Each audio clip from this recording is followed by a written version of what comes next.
சிறகடிக்கும் ஆசை தொடரில் நீங்கள் வக்கீலுக்கிட்ட 2,00,000 வாங்குறதுக்கு பதிலாக அதை அன்னிக்கிட்டே கேட்டு அவங்களே கொடுத்துருப்பாங்களேன்னு ஸ்ருதியும் ரவியும் சொல்கிறாங்க. நான் எதுக்கு அவங்ககிட்ட வாங்கினேன்னு விஜயா சொல்கிறா. அண்ணாமலை சொல்கிறாரு, ஒன்னால தான் 5,00,000 அவங்களுக்கு நஷ்டமாயிடுச்சு, 5,00,000 நீ தான் கொடுக்கணும் அப்படின்னு விஜயா கிட்ட சொல்கிறாரு. நான் என்கிட்ட எந்த காசு இருக்குன்னு நான் கொடுக்க போகிறேன்னு சொல்கிறாங்க.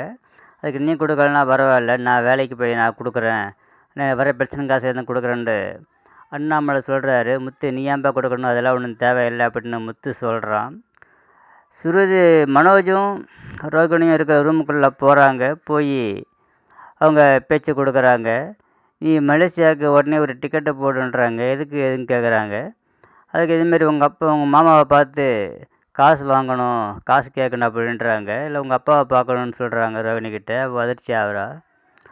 அப்பாவெல்லாம் பார்க்க முடியாது, ஜெயிலில் பார்க்குறதுக்கு பெட்டிஷன் போட்டால் அது 3 மாதம் 4 மாதத்துக்கு மேலே கூட ஆகும் அப்படின்னு ராகினி சொல்கிறா. அவ்வளோ நாள் ஆகும்னு அவங்க கேட்குறாங்க.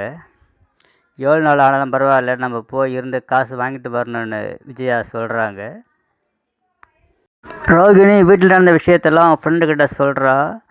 பின் நீ செஞ்சது ஒன்றே தான் பாதிக்கிற மாதிரி வருது, நீ செஞ்சது எதுவுமே எடுபடல, நீ பிஏவை மாட்டி விட பார்த்த, கடைசியில் அதையும் உனக்கே பிரச்சனை ஆகிடுச்சு, நீ வீடியோ கொடுத்த, அதுவும் உனக்கே பிரச்சனை ஆகிடுச்சு, நீ செய்கிறதெல்லாம் உனக்கே தான் திரும்பி வருது அப்படின்னு அவள் சொல்கிறா. அப்புறம் ஒரு வயசான தாத்தா பாட்டி செருப்பு தைக்கிறவங்க இருக்கிறாங்க. அவங்களுக்கு கல்யாண நாள்னு சொல்லி முத்து மீனா வர சொல்லி கிஃப்ட்டு கொடுக்குறாங்க.